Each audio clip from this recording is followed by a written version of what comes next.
See, y'all, it's been a long week, and I don't know, I just feel really drained. I don't know what it is. I just feel drained. I feel low. Like, my energy is just low this week. I feel like the enemy is just really, like, playing with my life right now. And, like, I can't wait till the rapture, because I promise you, God, please let me get my life back. And I'm going to do it for the bloodline, because the way I want to fix like the devil, I want to give him the back of my hand. Like, he needs to feel every single one of these, like, I got put on that. Like, ooh, I want to slap him. Like, bam, like, you and all your little enemies. Like, that's what they need. But anyway, moving on. Okay, the mic is on. The microphone is on. It's charged. Here, we're back. All right, good. Welcome back to my channel. It's The Life of Jane White, where I talk faith, business, self-love, all that stuff. My life. Alright. We just finished the Faith in Action series, and now we are moving on over here to Walking in Purpose. Yes, finally we are here. Alright. And this sub-series is to kick off the quarter, and it's going to be very, very key. Okay, so this one's quick. It's supposed to be a quick sub-series. So these videos are going to be the Walking in Purpose one. I'm going to do like very, very fast. And that's mainly because I was supposed to do these, and I was basically supposed to start with posting in February. Start posting in January, but I started in February, so I'm like basically a month behind all of the videos I'm supposed to be doing. So these next section of videos that I'm doing, which is the Walk in Purpose section, they're supposed to be like super fast. So I'm supposed to post videos like every day type shit until the section is done, so I can catch up to actual April. So technically we're still in March, even though it's April. Oh well. All right, so that's that. Last week we talked about my top productivity tools as a creative entrepreneur. All right, and this week we are talking about balance, which obviously I need to, because clearly I'm on balance. I'm on filter. So let's get into it. As entrepreneurs, we are told to go big or go home. But how do we do this and stay humble and content in the present moment? So basically in this episode, we're going to address the tension between like ambition and like being content with your life, and then also like doing that within your faith-based entrepreneurship journey, or whatever your faith-based journey is, and then like how to pursue those victories while also being grateful. All right. So let's talk about it. There is a balance to be had between ambition and gratitude. So, in the Bible, Philippians chapter 4, verses 11 and 13 say, I have learned to be content in whatever circumstance. And so, basically, with that, you gotta learn to be content regardless of circumstances. So for me, that journey has been very, very hard and long. It's still hard and long every day. It's hard to be content when you're not. I'm gonna say the fucking fact. It's hard to be content when you're not, because I'm not content with this, Lord. This is not good enough. I'm sorry. You called me to abundance and greatness, and that's not what I see. Like, I'm not seeing that. Like, yeah, I'm happy to be alive, but baby, I'm gonna need you to show up and show the fuck out, because what I'm looking at ain't it. But like, you gotta remember that, like, the Lord will feed the birds, so his people, or whatever the fuck they say in Proverbs. But I ain't gonna lie, it's frustrating. Waiting. Choose. I might make y'all mad. Some of y'all Christians might be like, what kind of Christians you talking about, so you be getting frustrated? But I be getting frustrated. I be getting full-blown mad at God, because why are you taking so damn long? Yeah, your time don't work like my time, I can tell. Like, it be just like that. I be like, yeah, I can tell you not doing what I'm doing, because I don't know what the fuck you got going on. The fuck? Like, it's not giving a fuck about me, clearly. That's how I be feeling. I be like, you just left me out here to do whatever the fuck, huh? And you just gonna do whatever you want. And I'm not allowed to complain about it because you're God. No, that's not how we do that. I be mad at the Lord. Like, but I realize it's better to be mad and talk to him than be mad and try to run away and do stuff your own way and all that stuff. So, if you are in that space and you are trying to learn how to be content in the bullshit that is being presented to you, because that's not what the Lord said, like, just talk to him through that process. Like, even if you gotta yell, scream, cry, whatever, talk to God throughout that time. Like, he's not gonna change your situation. I'm gonna tell you that right now. He is not gonna change your situation just because you talk to him about it. But you'll feel better after. And that's really all I can say. He's not changing shit until he wants to. And that's just really what it is. And I'm so sorry. So desiring growth should be surrendered to God, and you should do it for his glory. So like, when you're in the process of like going after your dreams and hitting all those goals and wanting to be more, do more, have more, all that other shit, like, why are you, like, what is the root of that?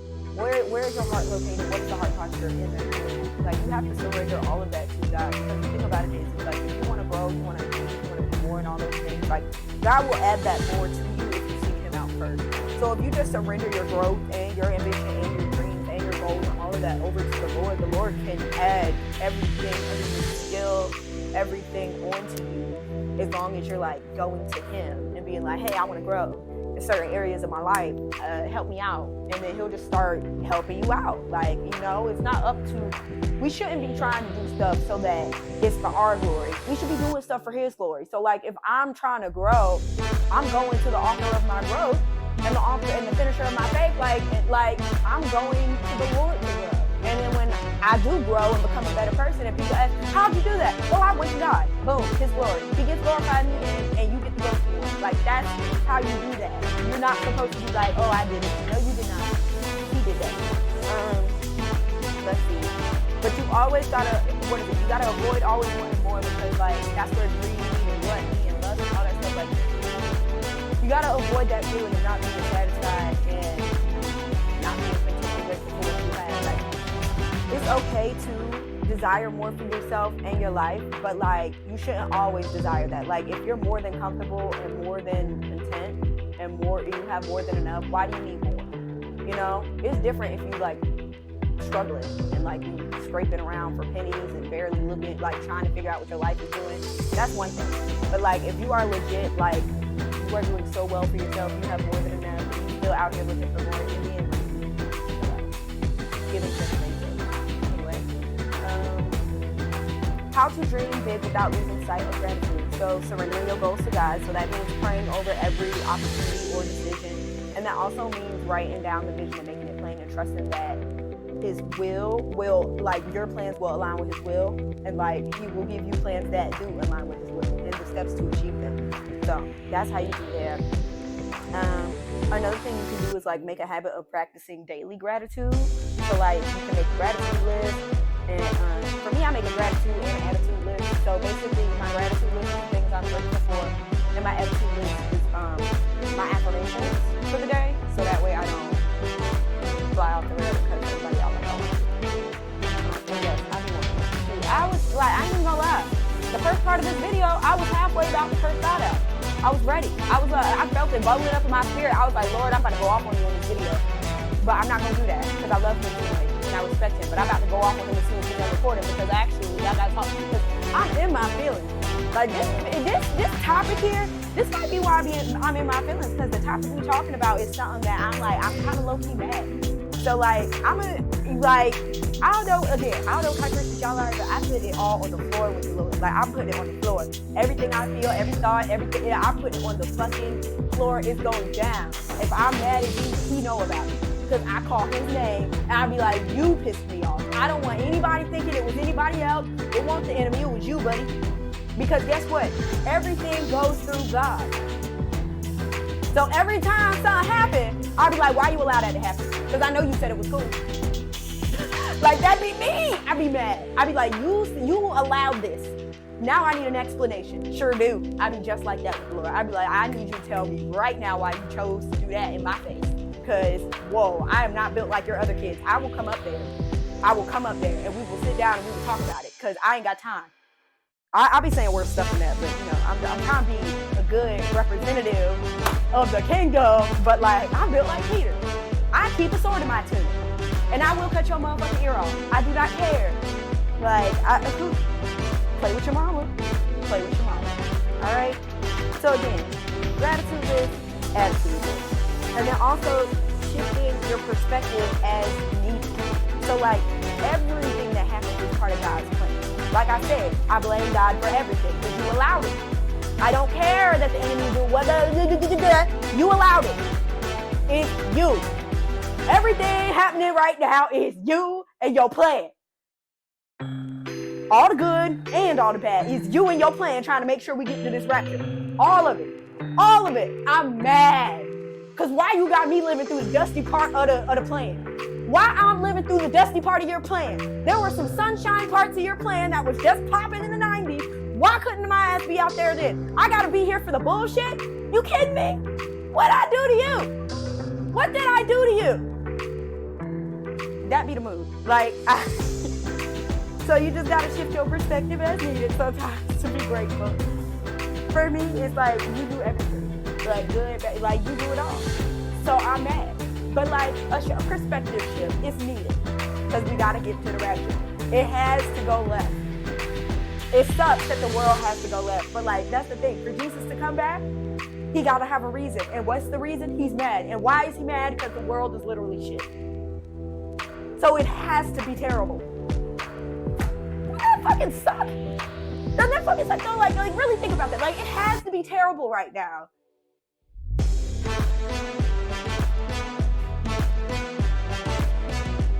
I can cry. I think I'm going to actually cry. I'm like getting on my period, y'all.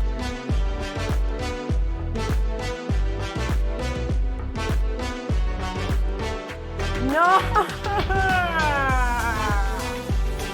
Now I really am gonna cry. Oh my God, that's exactly what it is. No, I don't want it.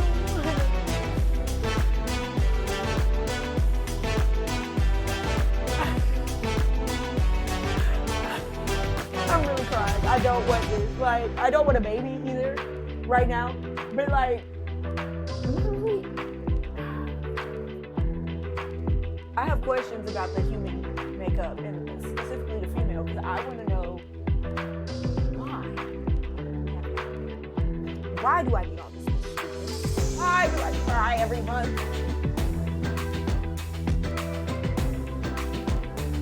Another way to dream big without losing sight of your gratitude. Ooh, y'all, this video is crazy. I love it crazy. You gotta set goals with purpose. Alright, so you gotta align your goals with kingdom impact and measure your success by obedience. Come on, measuring success by obedience because that's a real thing. You cannot measure your success in faith or anything by what the world standards are. Because if I tried to measure my success by worldly standards, I would be very sad and depressed and crying. Like sometimes they'll start to creep into my spirit and like it makes me sad. But I have to remember like I am not of the world, I'm just in it. And I'm of the heavenly realm. Things that I'm doing don't make sense here, but they make sense up there. And so as it is up there, shall it be here, and I'm the vessel for that. So it looked weird, it looked crazy, I probably sound crazy, but I don't care because it's purpose. And like I want God to use me to do whatever it is he has to do. Even if I'm sad, irritated, and it's really important that you align your goals with like kingdom impact and like you just make sure that everything you're doing is within the Lord's will. Like you don't ever want to be in a situation where you're just doing stuff and making all these business moves and you're not even lining it up with the Lord. Just know that everything has to learn because he's not there with you. Like he's not with it. And so if you're over here building stuff and the Lord's not there with you, when it comes toppling down, I mean he'll catch you, but he won't catch the thing that breaks because he didn't build that. You did. And he didn't ask you to. And he gonna tell you exactly that. Like, I ain't tell you go over there. I ain't tell you to build nothing. I came, I got you because you were in there, and now we gotta go. We gotta leave all of that right there because that's not you. Like, and that's hard, but it's life. All right. Whew. And lastly, staying in your lane. Oh my God, yes. Social media can fuel comparison. And comparison is a thief of joy. So for me, I curated my feed to fuel my joy. So like everything on my Instagram, if you hear something funny, a quote or a sermon or like a podcast or something. I rarely see like what my followers and who I'm following actually is posting. Like you gotta be like I watch your story and like even with the people's stories I watch, like it's literally nobody else. I don't, like, it's probably people that I follow or that follow me that be like, oh, she a ghost, you know? I promise you I don't know that I follow you. In fact, I be trying to go through my followers and following and be like, who are these people? And I be getting overwhelmed, so I just leave. But one of these days, I'm going to go through who I'm following and actually delete people because I do not know, nor do I care about a lot of you. So I just got to get rid of y'all. Like, y'all got to go. I don't know. That's so mean. I said I don't know y'all or care about y'all. I mean, I was telling the truth, but like, I didn't have to say it. I could have kept that to myself. Learn how to celebrate others, though. That's the thing social media is good for. Because, like, you learn how to celebrate. Yeah, I'm completely bypassing that. Like, I meant what I said. I don't know y'all. I don't care about your feelings. At some point, it's going to be a mass unfollowing going on. But anyway, yeah, learn how to celebrate others.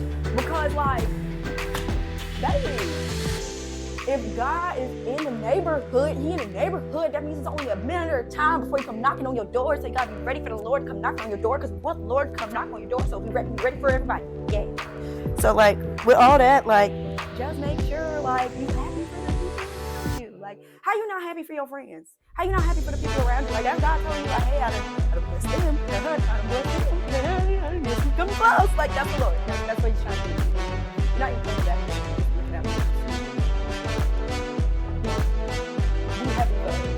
It actually is very refreshing to be happy for others. Like, when you scroll through social media and you start, like, I mean, sometimes you might have to force yourself to smile with some people or unfollow them or leave them or whatever, but, like, once you get past that phase,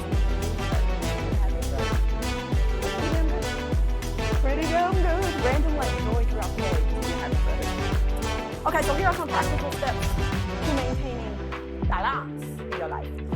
All right, so you have to set faith-led goals instead of pressure-driven goals. So, like, if the world is crashing and burning around you and trying to push you into this decision-making space, it's happening. You retreat into prayer and rest whenever the enemy is trying to force you to move right now. You wait. Like, the enemy will do that. He'll try to make you move right now and move prematurely, and then that right there will have you sucked up for a while and out the game. But that's why you gotta like, it's gotta be faith-led goals, not pressure-driven. All right, you gotta start and end each day with gratitude. So for me, I'm always grateful that the Lord woke me up this morning. That's the first thing I say when I wake up. I'm like, thank you, God, for waking me up this morning. And then on a good day, like, this is like the best routine day ever. I wake up, I thank the Lord for waking me up, I go to the bathroom, and then I sit and I read my Bible and pray for about 30 minutes. And then after that, I'm watching TV, and then I'm getting rest. And then I'm recording a video. And that's like perfect, you know? So, yeah, definitely beginning the day with gratitude. Surround yourself, regularly reflect on how far God has brought you. That's a big thing. I do that often. I really do. I think about how far God has pulled me out of my midst, especially like lately. I feel like in this current stage of my life, I'm more focused and more determined and like just there and present with the Lord more than I've ever been. And I'm grateful for that. And like, even though I'm still like, there's still parts of my old self that exist. It's transition, going from old to new and there to here. Like, it's a process, and I'm grateful for the process. But like, I see a big difference in just how I handle myself, how I spend my money, how I interact with everyone, how I do everything has changed so much. It's only been a year. Sorry, y'all, my eczema is like really acting up right now. I'm just trying to get over it. Yes, I have really bad eczema in the summer. It's terrible. But yeah. And lastly, surround yourself with people who encourage faith-driven ambition. Come on, godly community. And I told y'all that community, and if y'all need a video about godly community, go back to it. Yeah, you need community. Like, you need people who are actually going to sharpen the iron, not dull it, not cut it, but sharpen it. Like, actually make it pointy, ready to fight. Like, you gotta be surrounded by people who are encouraging you with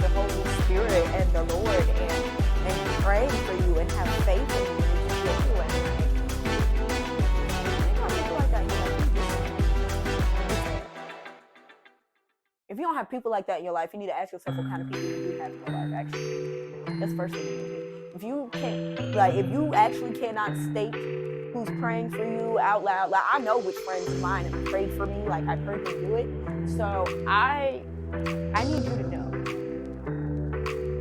I need you, for sure. All right, oh, it's time, oh, we're at the end of the video, wow, time for the key takeaways. All right, so, ambition is not bad, and when it's surrendered to God, it becomes purpose-driven. I love this notebook. This notebook is going to get us through. All right? Gratitude keeps us grounded, preventing burnout and discontentment. Come on. And success is about fulfilling your God-given assignment, not just reaching milestones. Okay? So, comment below how you balance ambition and gratitude in your journey. And next week, we'll be talking about stop comparing, start creating, and finding joy in your own lane. Oh my gosh, that sounds... I'm going to jump into that. All right. Like, share, subscribe. Love you. Bye.